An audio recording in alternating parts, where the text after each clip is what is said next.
Hello, I'm Steve Harden, Life Engagement Director And I'm Caroline Eller, fitness trainer at Triana Estates. This chat is the 6th presentation in our Wellness Chat series, Adapting to the Changing World to Live Well in 2021.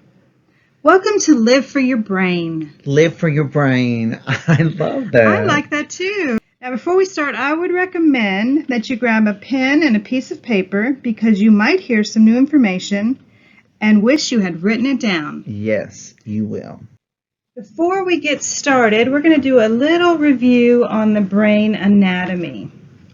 So as you see on the slide, the frontal lobe, that's the red portion, that's in the front of our brains, kind of underneath our forehead. Okay. That's where thinking, memory, behavior, that's our executive functioning, social behavior, problem solving, making decisions. So a lot of stuff happens right here in the front of our brain. Sounds like it. Yeah. The blue section is the parietal lobe, and that handles language and touch and interprets sensory information such as pressure, temperature, and pain as well. Yeah. Then we move to the temporal lobes. There's a right lobe and a left lobe. The temporal lobe as a whole controls auditory perception, speech, language comprehension, and visual recognition. Now, if you were using your right temporal lobe, that would help you draw a tree on your piece of paper. Okay. I can do that. Draw a tree. Okay. Let's see what your tree looks like. That's a gorgeous tree. Thank you. Steve just drew a gorgeous tree. It's a quick tree. Yeah. Now, if you were using the left side, the left brain, left temporal lobe, you would be able to solve a math problem. Oh. So I'm going to give you a math problem. Okay, go ahead. What is 4 times 4? 4 times 4 is 16. Wonderful. You just used your left brain. I'm so excited. That's Feels good to amazing. use my left brain. And you used your right brain to draw the tree. You're using your whole brain. Feels good to use my whole brain. Feels good. Yes. The occipital lobe, which is at the back of the head. Fascinating. That Isn't controls that our eyes. Yes, that is fascinating. It's really, Yes. it controls visual perception and processes visual information, including color recognition, and then sends that information to the parietal and temporal lobes. So they interact together. Oh, wonderful. Yeah. Then we have the cerebellum, which is the wavy, orangey looking section at the bottom. Yes. This helps in coordinating body movement and maintaining balance and equilibrium. Wonderful. Interesting. Yes. And then the brain stem, which is involved with breathing, heart rate, and temperature. Now going back to the temporal lobes, if you were to cut into a brain, and in the middle would be the hippocampus. Yes. It's a really small little section. That's the consolidation of information. Okay. And helps us navigate through the city of our brain. So it helps us get from point A to point B. Like if we lost our keys. Okay. The hippocampus would help us find our keys. Okay. It would walk us back through our steps where we had been Yes. to find our keys. Yeah, I've done that many times. Yeah, I've done it too.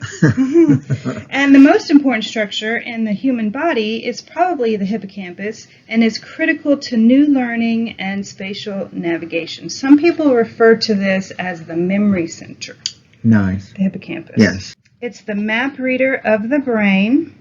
And as we said, it helps you get to point A to point B, helps individuals determine where they are, how they got to that particular place, and how to navigate to the next destination. Lovely. Neuroplasticity. The brain is always changing. Now, molding like plastic to new situations, new thoughts, new behaviors. It is brain plasticity. It is the ability of the brain to modify its connections or rewire itself, so to speak. Without this ability, our brains would be unable to develop from infancy through to adulthood or recover from brain injury. But neuroplasticity is incredible, important, because it is as the root of essential human experiences, learning and memory, key parts of what it means to be human, would not be possible without this process. It's amazing. Isn't it? The more you learn about the brain, honestly, the more amazing you find it. For the rest of the presentation, we're going to follow the ACTS model of wellness. Yes. And we will discuss brain health in relation to our body, mind, and spirit. Yes. And this slide might look familiar. It is the ACTS signature experience. So we're going to talk about what makes a healthy brain. What does make a What healthy makes a brain, healthy Caroline? brain is nutrition and hydration. Very important for good brain health. If you eat well for your heart, then you're eating well for your brain. So that would be a low salt diet, low sugar, lean proteins, vegetables, whole foods. The brain also needs water. Water improves brain efficiency, memory function, and attention span. Our brain is around 80% water. So if we get a little dehydrated, Yes. the brain can feel that effect pretty quickly. I heard if you find yourself thirsty, then you should have already been drinking You water. should have already been drinking. Yes. And I heard something recently to go along with that is that as we age, we lose our ability to sense thirst.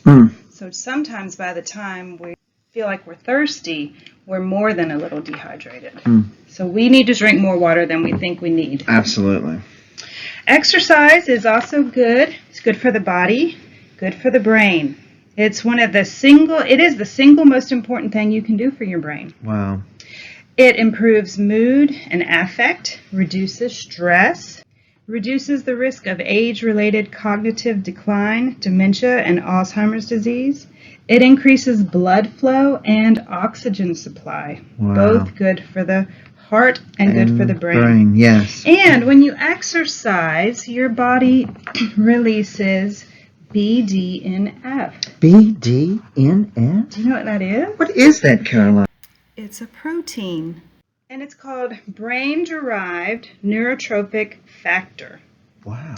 And it is kind of like Miracle-Gro in our memory center, and it can help the creation of new brain cells. Fantastic. Yes. That's wonderful. So we need to cultivate more BDNF in our lives. I want to. In our body. I want to. The mind. Now, the mind is, brain training is specific. If you want to improve your executive function, you do logic puzzles. If you want to improve your memory, you do memory exercises.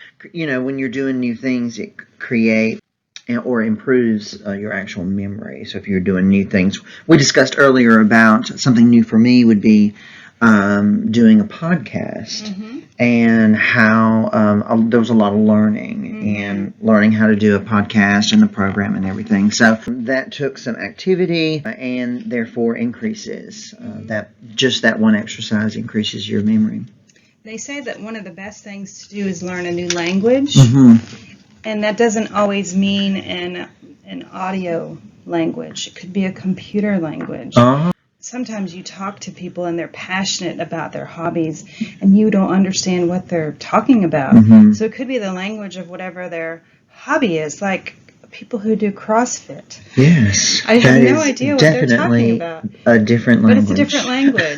So yeah. It could be CrossFit. It could be somebody really into video games or IT stuff, information technology. Video games is, There's lots of different kinds of languages, and those things can stimulate our mind and help it grow. We are social beings, and we're finding out that our brains work best when stimulated by and with others.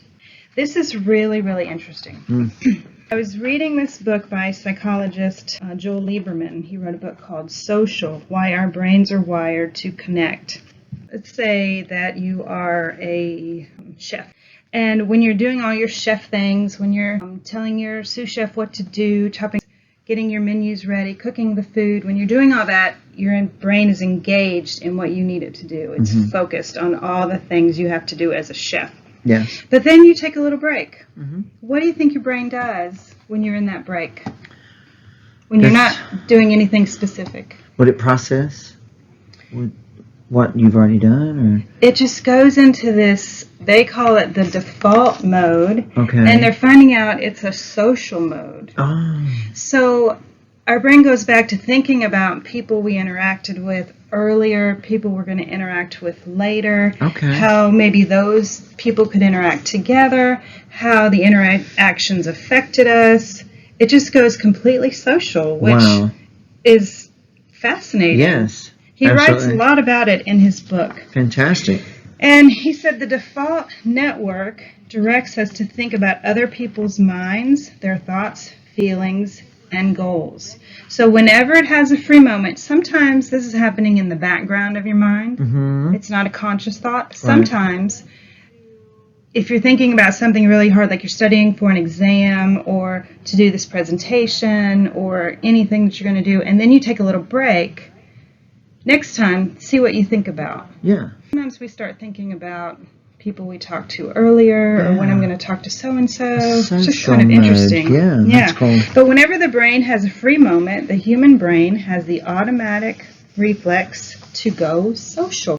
Meditation, prayer has been found to improve sleep and brain function. Now, more efficient processing in brain areas important for attention. Long-term meditation has been reported to increase the size of various brain areas. Isn't that fantastic? Wonderful. It improves mood. It enhances attention during emotional situations. So that's fascinating. That's very necessary. Yes, more meditation. Because, in certain situations, like with some of the dementia courses that I've taught in the past, one of the exercises was to breathe in a meditation mode. Mm-hmm. And so when you do that, it's really interesting to know that what your brain is doing at that time and how it is literally growing, so to speak, and improving those things that you need it to improve on at that time. Yeah. So cool. So, Yes. interesting. So, we've talked about what's good for the brain. Yes. Can we improve our brains? I think so. Yes, we can. We can not only improve them, but we can also create new brain cells. That's called neurogenesis. Wow. Neurogenesis. One way we can improve our brain is through exercise. Exercise builds new brain cells in the hippocampus, which we know is our memory center. Mm-hmm. And this is the only proven activity that creates those new cells. Oh, wow. Dr. Wendy Suzuki, when she entered her field, she was studying other things in the brain. But through a personal experience with exercise, she changed her whole focus just to how exercise affects the brain. Wow.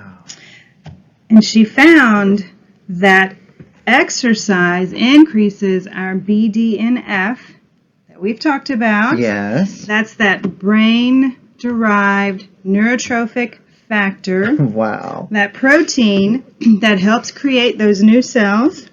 A 2017 Journal of Scientific Reports has proven that balance training helps improve memory and spatial cognition in healthy adults. A 2007 German study found that walking daily can improve memory. Things we can do for our nutrition.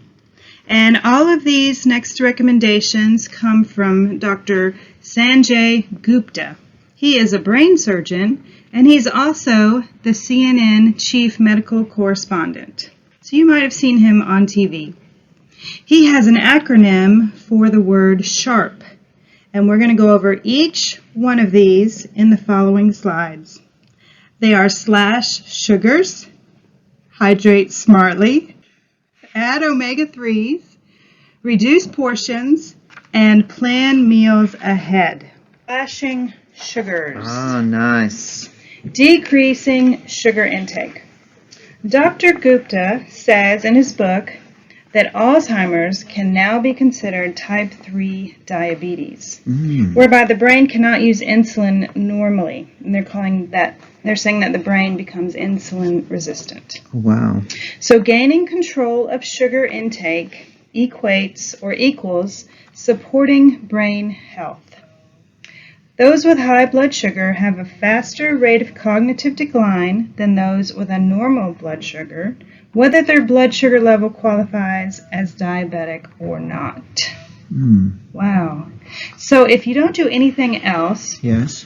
we're going to give some recommendations. Yes. But if you didn't do anything else, if you just decrease the amount of sugar, you could help your brain. Yes. Just eat less sugar every day. I believe it. American adults consume an average of 77 grams of sugar Wow. per day. 77 grams. 77 grams. So 4 grams of sugar makes up 1 teaspoon. Okay. So you have to do the math, and you would be using your left brain if you can figure that out in your head.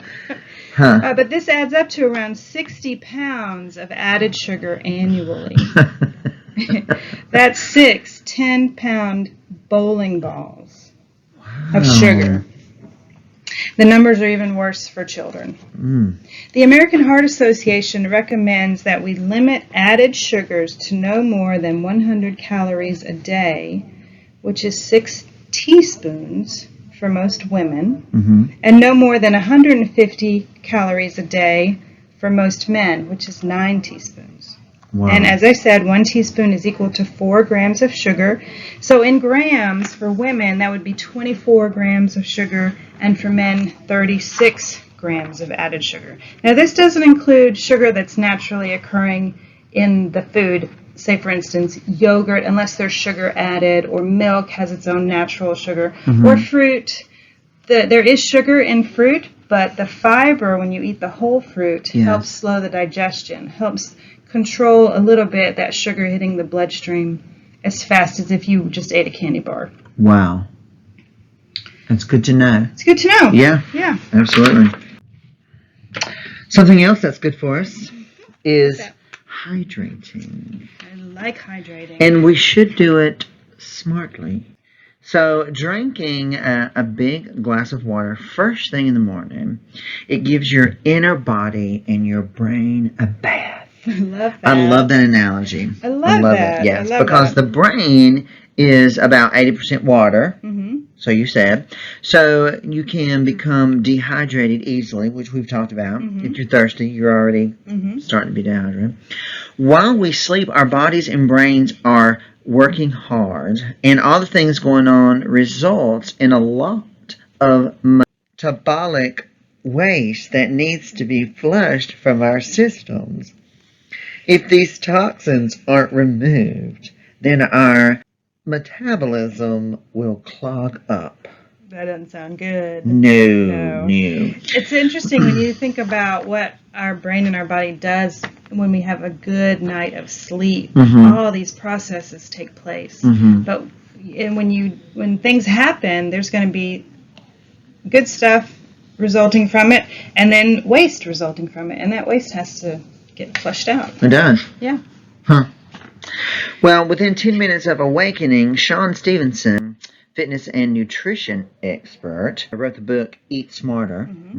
He recommends drinking 16 to 30 ounces first thing in the morning. Yeah, 16 to 30 ounces. Wow. That sounds like a lot. So if that sounds like too much, just start. If you don't drink any Start water slower, when you get up, drink a cup of water. It's amazing 8 to me ounces. just how many people don't drink a lot of water. Yeah, drink water first. Yeah. Before you drink your coffee or your tea, drink some water. And I've been doing that. Yes, It's making a I have difference. too, absolutely. And he would say, on our insides as important as our outsides when it comes to being clean. I love that. I do too. Add omega-3s. Yes. And that would simply be adding seafood, nuts, and seeds. Walnuts are really good. I love walnuts. I love walnuts too. Salmon, as in the picture, some shrimp. Those things are the good fat. Our brain is made up of a lot of fat. So when we eat the good fat, the omega-3s, it just helps our brain process better. Yeah. This is all from Dr. Gupta, and he says that we're walking around slightly dehydrated with too much food in our digestive systems, which does not sound like a good combination. Wow. So we need to eat less. Yes. And for Americans, I agree. Yes. Everything is supersized. Mm. And drink more water. Mm. Plan ahead. Sometimes that's hard to do, planning meals ahead, but if there is no planning, then when we get hungry, we grab the first thing we can. And sometimes that's not the best thing for us. If you know you're going to go out for a meal, you can usually decide what you're going to eat before you get there by looking up the menu online. If you're traveling, you can pack healthy snacks that will help you eat better rather than fast food and convenience store snacks. Learn new things, new hobbies, new interests. Don't give up the familiar hobbies and interests because these have built good roads in our brain. But when we learn new things, new roads are put down. And then if an old road is blocked or disappears, if there's a sinkhole, then we'll still have a way to move around in the town of our brain. This is called cognitive reserves, and this is more information from Keep Sharp. In her book Brain Healthy, Dr. Wendy Suzuki has a process to help improve our memory. Oh. 4-step process. And when you talk about I like steps. I like steps too. Yeah. When we talk about our brain, people automatically go to the memory. Yes. You know, I'm losing my memory. How can I improve my memory? So we're going to give 4 steps. Okay. 4 steps. Sweet. So our factual events are stored in our hippocampus. Mm-hmm. That's our episodic memory. Yes. The first step is repetition.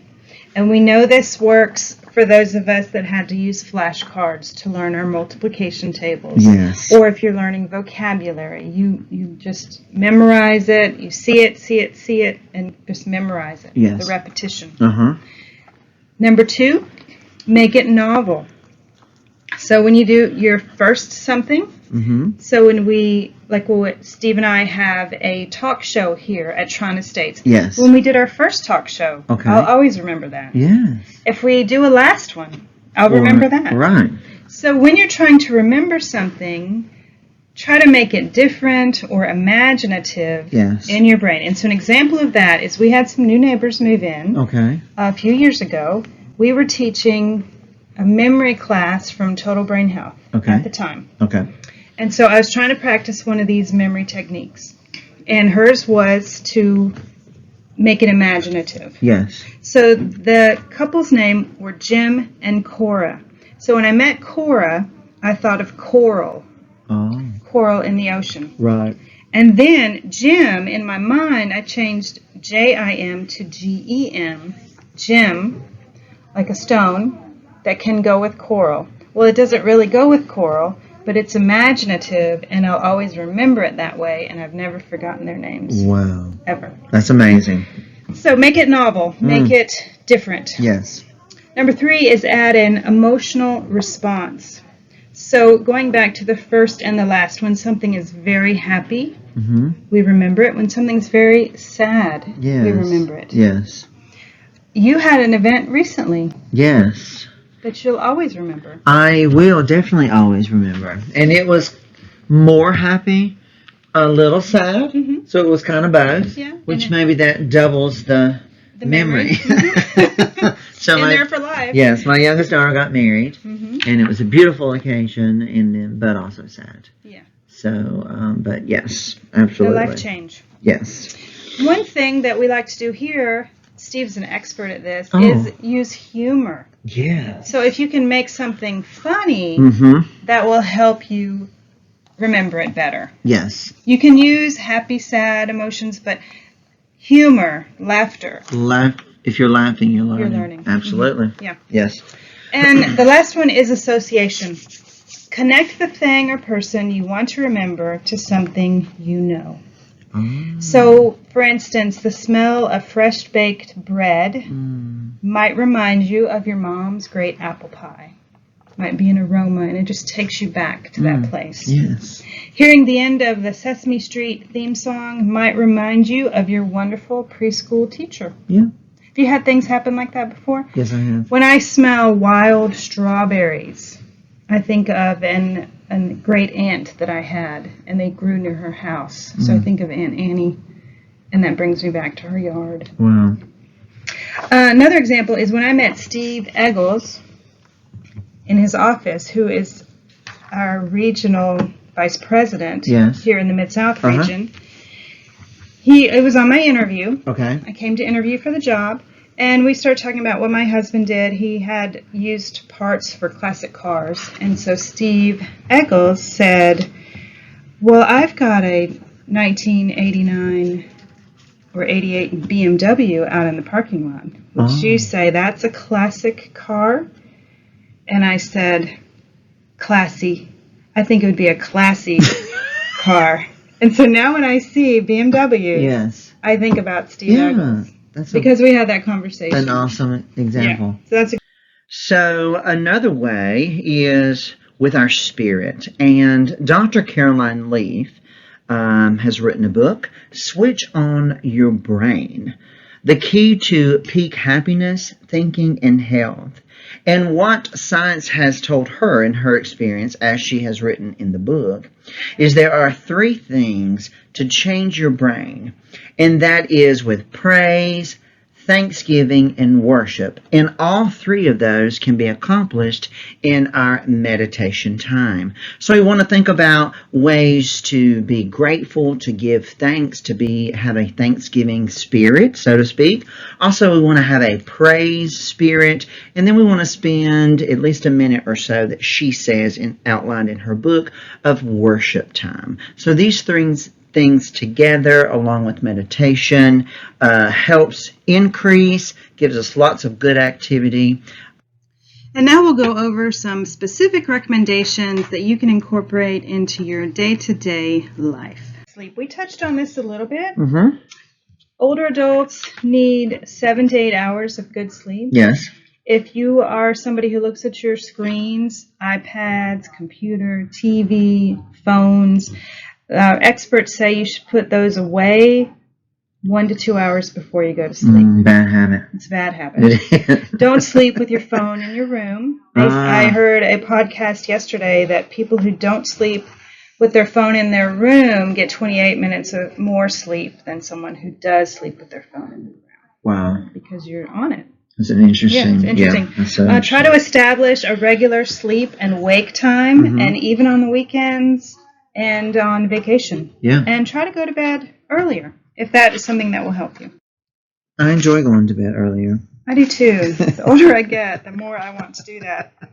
Exercise does not just make your body stronger, but it actually works magic to protect and preserve brain function by controlling inflammation, increasing insulin sensitivity, improving blood sugar control, expanding the size of our memory center, and boosting those levels of BDNF.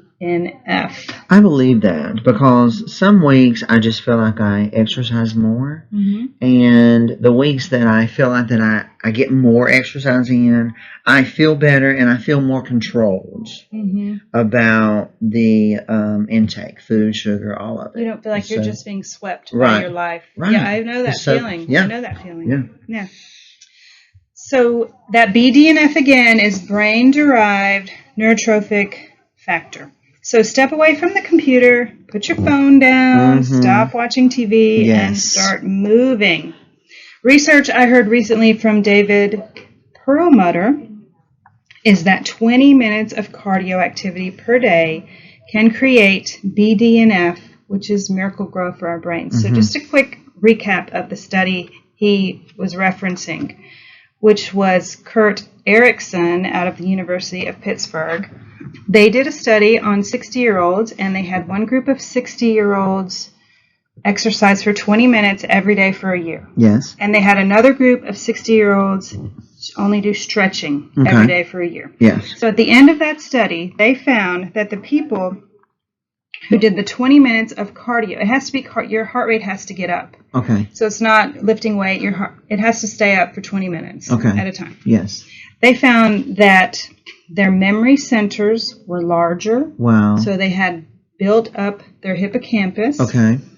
They were able to score better on psychological cognitive tests Wow. than the people who only did the stretching. Wow. It's so interesting. So nice. Just 20 minutes. And so why wouldn't somebody do that? I know. 20 minutes. 20 minutes?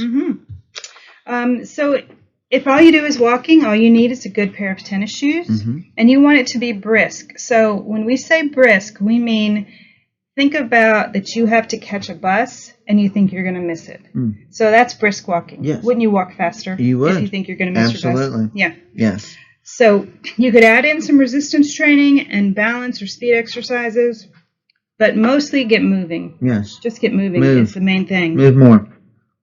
As far as nutrition goes, for recommendations, cut down on that sugar. Yeah. If you start looking at labels Uh-huh. and foods that you don't think would have sugar, how much sugar they actually have, Yes. it's pretty astounding I know. how much sugar is out I there. know. Try not to eat processed foods. Add omega-3s, seafood, nuts, and seeds. And drink more water than you think you need. A lot of experts, fitness experts, recommend drinking half your body weight in ounces. Now, that sounds like a lot. Just add a cup or 8 ounces to what you're drinking now every day for a week, and then add another cup, Yeah. and then just increase it slowly. Yes. Yeah. I like that. Now, some specific things we can do for our mind. We've talked about learning new things, learning a language, take a Yes. class. Yes. Maybe something in your younger years you wish you'd always learned. Okay. Now's the time to pick that up. Yes. Some specific things you could do are use your non-dominant hand once a week to eat Okay. or brush your teeth. Yes. And that sounds a lot easier than it is.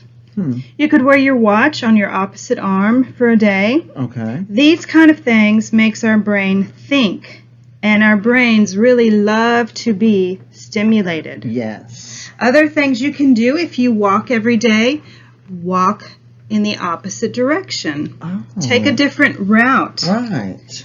You can use chopsticks for a meal. Yes. That takes a lot of not only coordination, Yes, it does. but thinking. You can work blind. This was very interesting. Try doing mindless chores like showering or folding laundry with your eyes closed. Oh. It's a different experience. Yes. Those are some specific things to add into your day. Also, in our spirit of gratitude, be social. Be social with people. Have meaningful conversation. Choose to be vulnerable in your relationships and conversations with people. There again, Dr. Caroline Leaf's techniques to help with this is to replace the negative emotions with positive emotions, and being able to do the 3, praise, thanksgiving, and worship within our meditation helps us do just that. Have a spirit of gratitude. So, in conclusion, we are asking you to be mindful. Yes. Be mindful of your nutrition, Mm-hmm. of your hydration, Yes. of your movement. Move more. Take the stairs. Yes. Of your mind. Yes. And of your spirit. Yes. Be social, be open, be a friend. Be a friend. Yes. We're social beings. So we hope you have enjoyed this presentation, and we look forward to seeing you in July for the presentation on technology. The books referenced in this presentation will be listed after the exercise. And now I'm going to demonstrate the exercise for the month. So today we're going to do high stepping. We're going to raise one leg, step over something, the other leg follows, and step again. We're going to step to the right and back, to the left, back, and then forward diagonal in each direction. You can mimic these moves if you need to stay in your chair, but I hope that you will stand and join me. First, we're going to step to the right. So we're going to raise our right leg. It's an exaggerated lift. Step over something. Left leg follows. Now back to the left. raise, step, lift, step. Now we're going to step forward, right diagonal. And while we continue, I want you to think of the 4-step process that Wendy Suzuki lays out for helping to remember things. 4-step process that we talked about in the presentation. Right diagonal. Raise your right foot, step it forward, diagonal, left foot follows. We're going to step backwards. Left leg, step back diagonal, right leg follows. So this is really important when you have something in your way. Even if you're walking through the parking lot, we have those bumpers. So it's important to make sure we can lift our feet high enough to step over them. One more, left forward diagonal. Left foot up, step over, right foot up, and follow. And back, right, back, left, follow. Practice these in your apartment. Make sure you're near a counter or a table or a chair where you feel comfortable. Try doing 8 to 10 in each direction, a couple times a week. Very nice.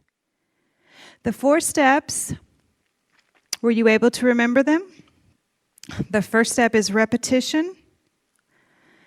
The second step is to make it novel or interesting or out of the ordinary. The third step is to add emotion, humor, laughter, happiness, sadness.